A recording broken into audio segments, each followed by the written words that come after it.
this lesson yesterday, if you missed it, what you'll need to do is get several pieces of scratch paper, put your name on it. You're going to staple them together when you're done. You might need more than one piece of paper. So this assignment, what you'll do is go through the video. It takes about 30 minutes. Draw everything that I draw. I'm going to show you some tricks for drawing shapes. And if you make a mistake, don't worry about it. Just keep on going. You don't need to worry about if it's perfect or not. Just try your best.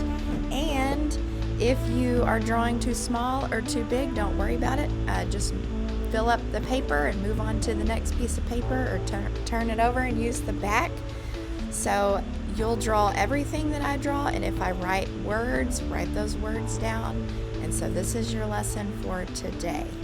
Okay, so same thing with ovals, and we call it an airborne.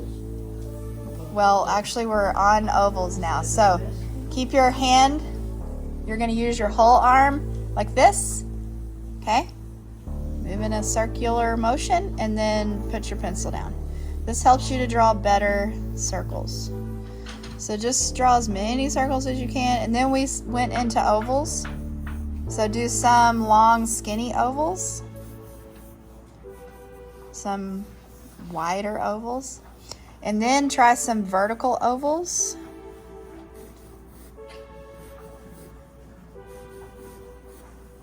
Try some diagonal ovals. We're going to be using these different angles on the ovals here in just a little bit.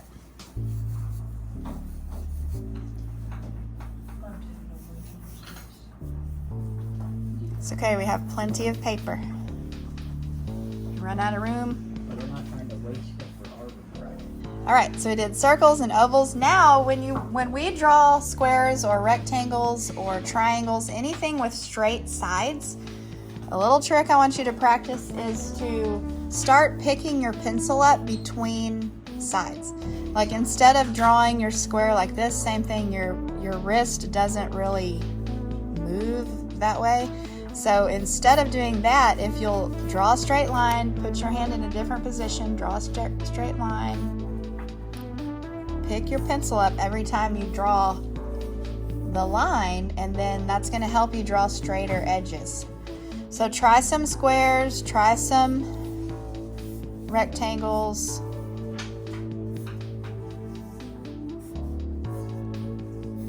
And then go directly into some triangles.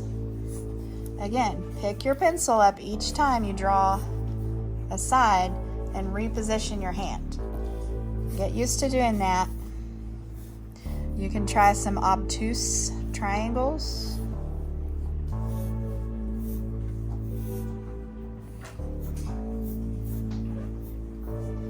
Oops. Okay, don't worry about if they're not perfect. All right, now we're going to draw a square, but we're not going to draw it looking like a square. If we were floating above a square table looking straight down, it's going to look like a square, right? But if we put that same square table out in front of us and we're looking across it, it is not going to appear like a square. It's going to look more like anybody know? Not a rectangle, a trapezoid. So let's draw a trapezoid. Again, pick your hand up each time you draw a side. So we're going to draw a trapezoid. Practice some trapezoids.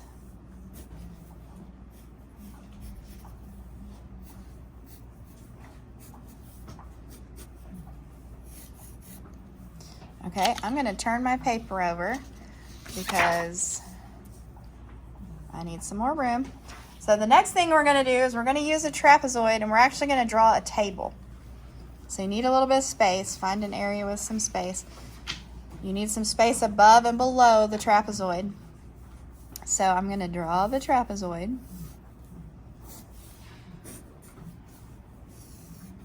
Like this. Now we're going to put legs on it. So they can be cylinders or they can be rectangles, but they're going to be vertical.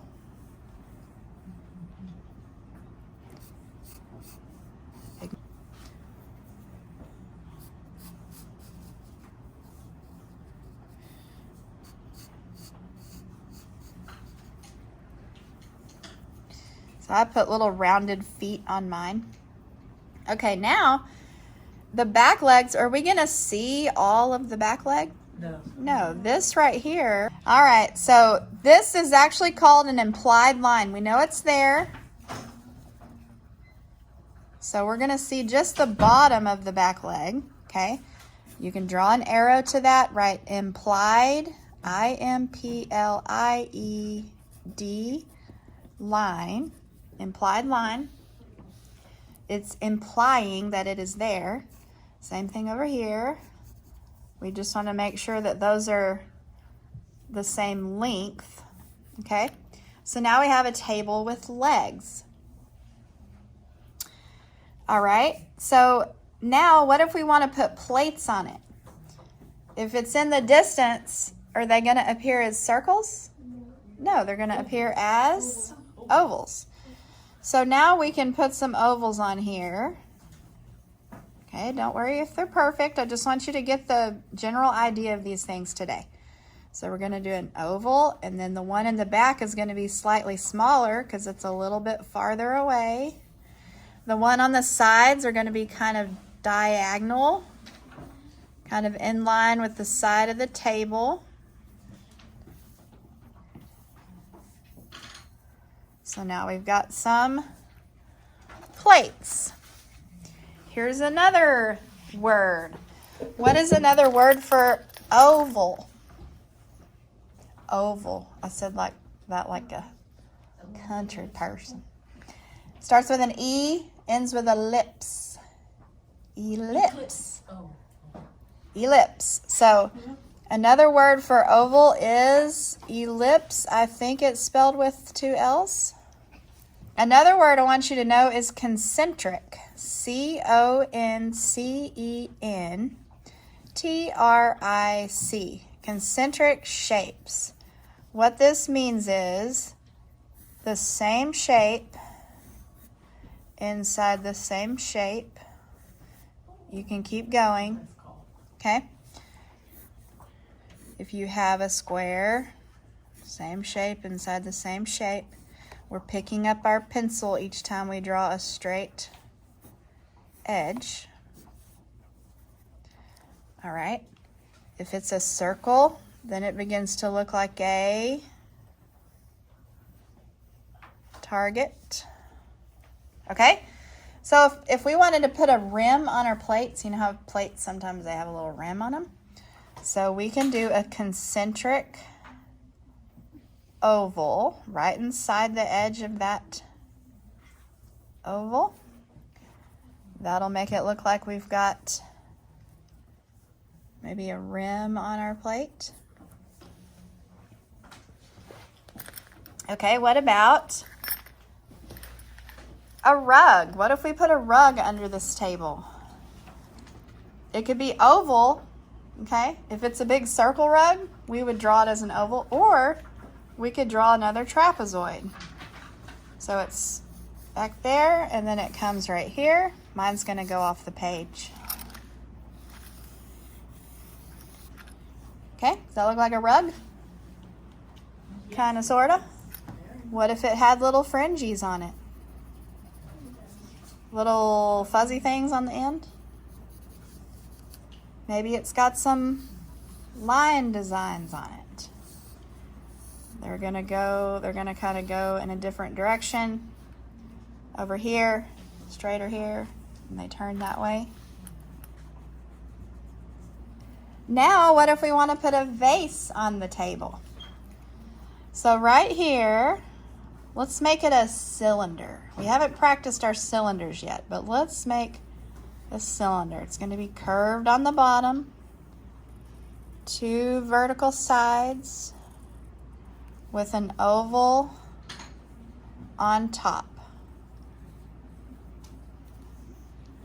Can we see through our vase? We can see through it right now. I don't really want to see through my vase, so I'm going to erase. Inside the vase, erase. Now, what I call when we do any landscape drawings or anything like that, sometimes you'll hear me say squiggle trees or squiggle bushes.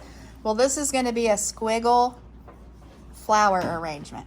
So I'm going to make some stems, and then I'm just going to do some squiggly shapes, squiggly lines. I don't know what kind of flowers these are.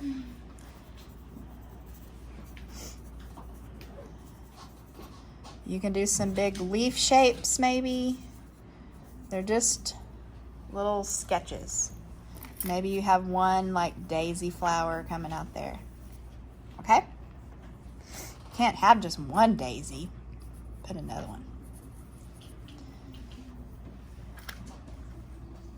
Okay, not going to do chairs today. That's a little more advanced. They have a lot of parts to keep in perspective. By the way, this is leading into our first perspective drawing project. All right, so I'm out of, well, I do have some room. Let's continue, and we've talked about foreshortened squares, and now I want to review types of lines. And when I'm talking to you about drawing, I may say we need to draw a diagonal line. So we've got diagonal lines, we've got horizontal lines, vertical lines, parallel lines. Whatever, if I say draw a parallel line to a certain line, you're going to have to determine which direction you need to draw the line and then draw that parallel. All right? Parallel lines do not have to be straight.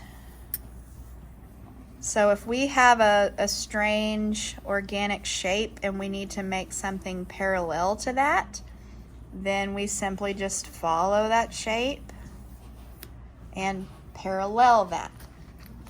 So we're going to use parallel lines a lot in our drawing. All right, we talked about concentric shapes already. Now let's practice some cylinders. If you have some room on your paper, I'm going to come down here.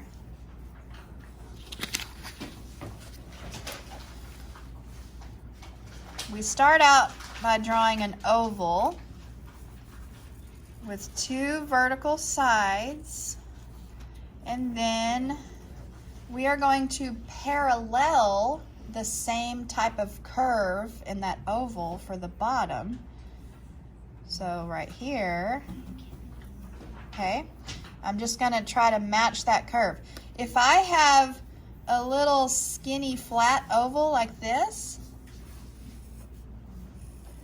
then I'm not going to have much of a curve. I need to parallel this down here, so I want to match that type of curve. There is a curve, but I want to make sure that it's not a very deep curve. Yes, sir? Yes. I will wait. Y'all can catch up. Yes. Pencil sharpening break. Oh, goodness.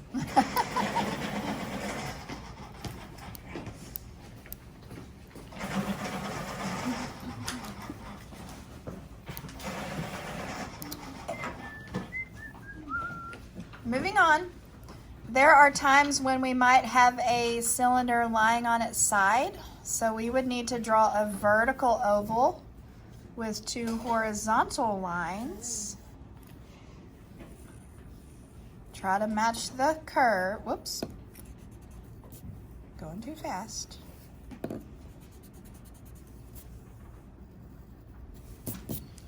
All right, and then there might be times when I say draw a diagonal cylinder.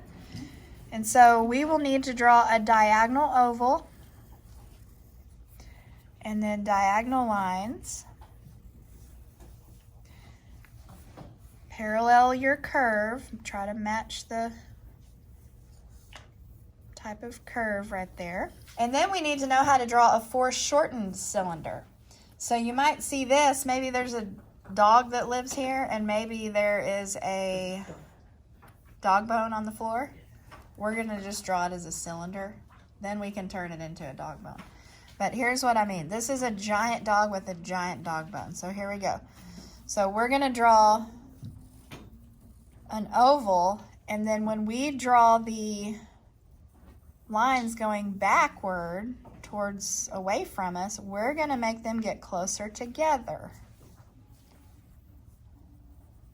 Maybe he just grabbed the empty paper towel roll out of the trash and he's fixing to shred it all over the floor. Okay, so that appears as it's getting smaller as it goes away. If we turn this into a dog bone, we would erase the ends and then just make kind of a dog bone shape.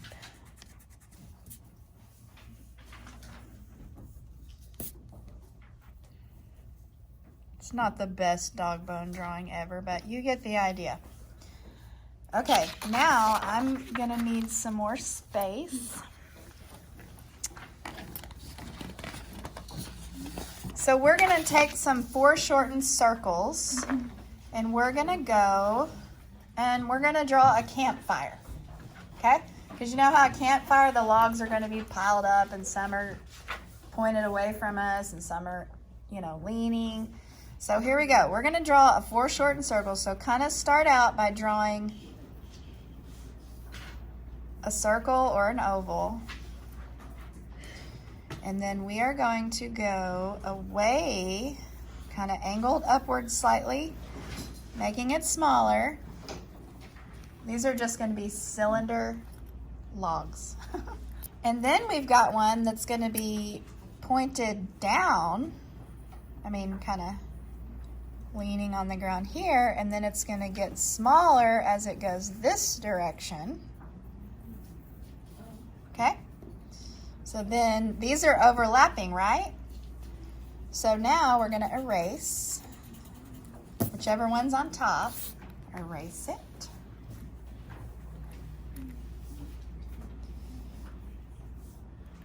Okay. Then then this one, maybe the end is sticking up here. And then maybe it's going down behind this one and getting smaller as it goes down behind there, but we can't see it. That's an implied line down behind there.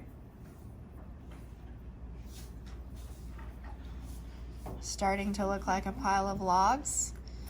I'm gonna lay one right in the back. I'm gonna put a vertical oval, a horizontal, well, almost horizontal line. I'm gonna make it come out the back side. That's an implied line as it goes through there. I'm gonna parallel the curve to the front. This one is not as foreshortened because it's not really going away from us, okay? So now we have a little pile of logs and we can add some squiggle fire.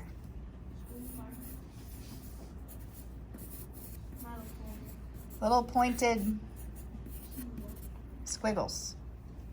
Then maybe some smoke. Ooh. Maybe we're just out in the woods. We don't have a nice fire pit. There's just dirt under there.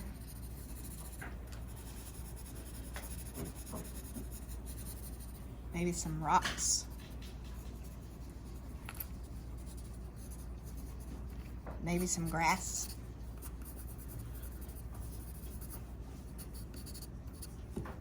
Okay, so we see foreshortening all the time when we're trying to draw things. When we drew our still life over here, all right, when we drew the still life, do y'all remember me showing you this square, like holding it up? I was like, hey, this is an actual square. But when we put it flat in the still life box, and look at it from a distance, it is now not a square, okay? We have to draw it just as it appears, not the way we think it appears, as a square. So just knowing these things, you know, you start to draw better. All right, let's keep going. Let's draw some more cylinder stuff. Come over here, find a little area with some space, draw another oval. Now I want you to draw a concentric oval around that oval. Not too much space between, just another little oval. Are y'all so curious on what we're drawing? A dog collar. Okay, this is going to be a little short line that comes down here. Angle it in just barely, okay? Now, parallel the curve. Try to kind of match the type of curve. Could be a dog bowl. Oh wait, dog bowl? It could be a dog bowl. It could be a million things. Now, come in slightly. And then have a diagonal line. Slightly diagonal. What is it? It's a styrofoam cup. Parallel the curve. Can we draw a straw in there? Yes, we can. Let's draw two parallel lines coming out of the middle of the cup. We cannot see through the straw, so let's erase. Let's put a little oval at the end. Maybe we can shade in a little dark liquid in there. I don't know, is it a Coke, coffee, chocolate milkshake? Who knows?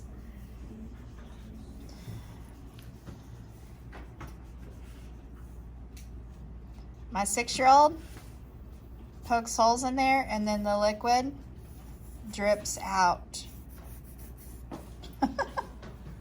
All right, come to another spot and draw another oval. This time I want you to taper inwards more.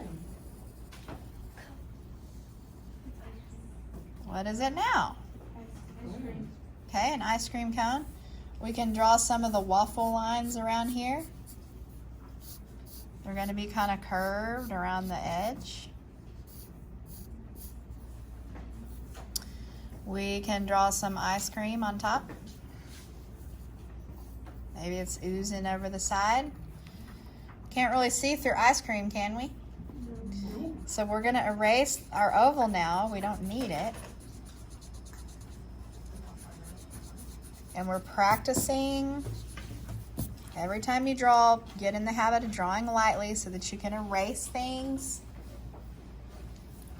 that you don't need anymore. Okay, put a little shading on there. All right. Let's do a foreshortened square again. Trapezoid. This time, I want you to put a rectangle on front.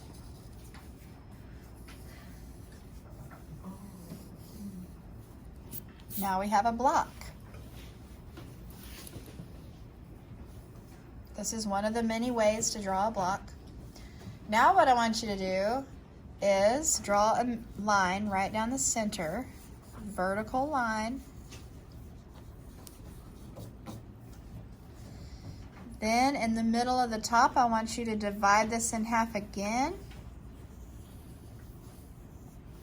And then again on the front side. This would be the same way that you would draw a Rubik's Cube. We're not going to do that many cubes. But what happens is you can, like this corner block is colored, so we would shade in this block. You don't have to shade neatly. We're just kind of sketching and playing around. So then the one diagonal from that,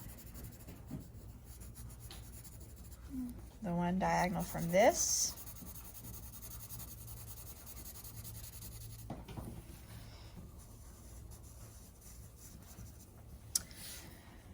what if the light is hitting this? Here's our sunshine or our light bulb and it's coming from this direction. Which side is going to be lighter in value? The top or the front? Yeah, the top, because the light's hitting the top. So if we shade in this front side a little bit darker, all of a sudden it helps it to look more three-dimensional.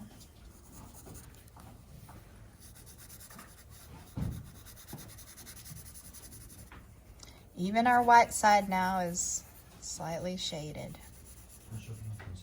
Yes. We would also have a cast shadow.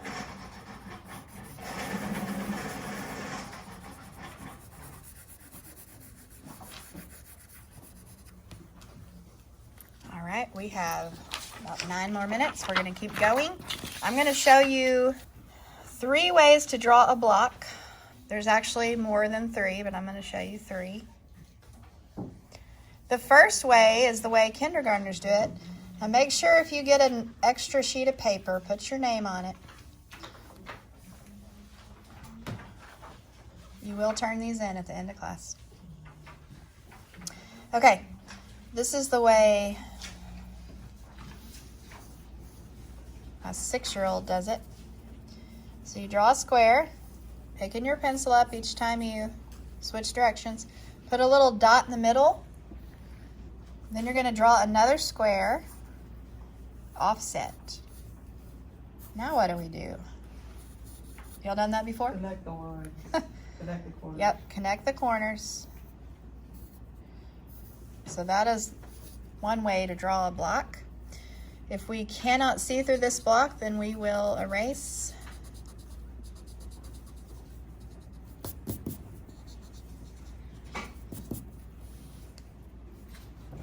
Maybe we just want the top of the box to be open. We can go like this. Ready? Eyes up here. Don't miss it. Goes fast. Ready? Doop. Like that. And then you can shade in here a little bit. Now you have an open box. Okay, second way to draw a block is draw a square or a rectangle, doesn't really matter. Now draw 3 diagonal parallel lines. 1, 2, 3. Now we just need to figure out where we want the back of the box. So we are going to draw a parallel line to this one. So we're going to slide back, parallel. If I just draw from that corner to that corner and that corner to that corner, it's not going to be accurate, because we know that this back edge is parallel to this edge. So especially when you're drawing in perspective, which we will be doing in the next couple of days, a lot of times you have extra guidelines and you will erase those. So there we have another way to draw a block. Okay, the next way, draw a long horizontal line. And over to the right or the left, I want you to draw a point. This is called the vanishing point. Here in the next day or so, we're going to get the drafting tools out, the triangle, and I'm going to show you how to draw in perspective with vanishing point. But this is just the idea here. So come over from that point, draw a square or a rectangle. And then from that corner, you're going to go to the vanishing point. Now, when we're doing this on the project, we're going to use a ruler because we want it to be really accurate. But we're not worried about perfection here. We're just getting some general knowledge about sketching with shapes and lines. Now, same thing, we want to figure out where we want the back of the block. Maybe it's a long rectangular prism. Maybe it's foreshortened and it's really long and it's getting smaller as it goes way back. So if I want to put the back corner of the block right here, okay, so I've got this line. I'm going to stop it right there. This line needs to be parallel to this line right here. This line is parallel to this line. Everybody got that? So there we have another block.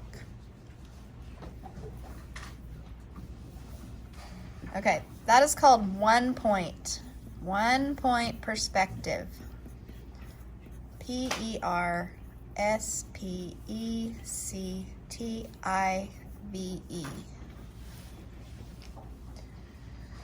Okay. And in the other classes, we had time to do this next thing. Let's do it real quick. We've got time. Come up here to this box where we made it open on the top. And let's put a lid on it. So we're going to put a line that's about the same length as that. We're going to go up like this. And then we're going to go up like this. And then put a diagonal line there. Now we have a lid for our box.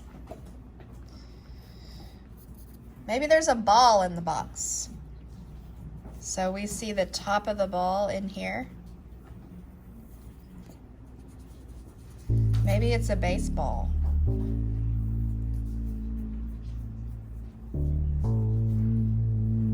Must be a small box. Okay. All right, that's all we have time for today. So what I want you to do, make sure your name is on the top one and 6th period, and then go back there,